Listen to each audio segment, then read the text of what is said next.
hooyooyinku waalidku isagoo sida culimada ugu horeysay wada ammaaneen maanta raggu Soomaaliyeed xogaa saaxada way ka yar torocsanta martida baa leeyahay martidaada on xaaskaagu kula soorin ma soo raray haddaan gabdhaha fiican ee hadee faraska xakamaysan wax yaani mawaashi lagu tilmaamo ma ay ka qaalisan yihiin haddaan ilaahay nasiimin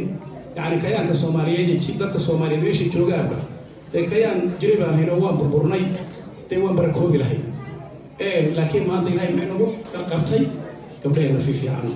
billahi alaykum barada fiirsada halka istamari haddii meel la yimaado yaa wax wada awlaadda yaa wada rag intee la balarka sida hada sheekh Shacabda Kirshi Qariyo Shacabda Rashid iyo nin weeyaan hebelada oo tilmaaman inta soo raacday waqtiga inna wada siinayeen waxay la tahay calool geeni waliba ku gashado kamaalaabay ruux waliba maanta ku faraxsan yahay ilaahay baa subhanahu wa ta'ala wal maro kaalmo badan soo martay ilaahay waa sida taday lagu simay kolba ka dambisan wada inay si kara qaadan karto maanta waxaan laqahay caqwe magaaladu waxa weeye jaamacadna ugu yeela xogaa shaqadan inta yar kordhiya iyo hadda mar labaad baan Maxamed Ali soo guuri lahaa alla horti kolka hore dad taasana waqtigan ila wada siinayeen yani waxa weeye qofku kolka hore wax baranay kolka wax bartay ma isku mid baa ma isku mid ma wala yastawi alladina ya'lamuna walladina la ya'lamun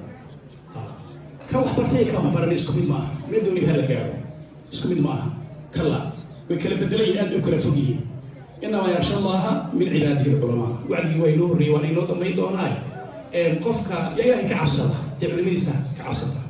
يعني هذا عروض أخير هيين وكرد الله يشوف أخير هيين يعني وحويا إن أكرمكم عند الله يتقى يا إلهي كعبسة إن واحد كون معنا دارت المحل نوكري ودارت صحيحة إن شاء الله تعالى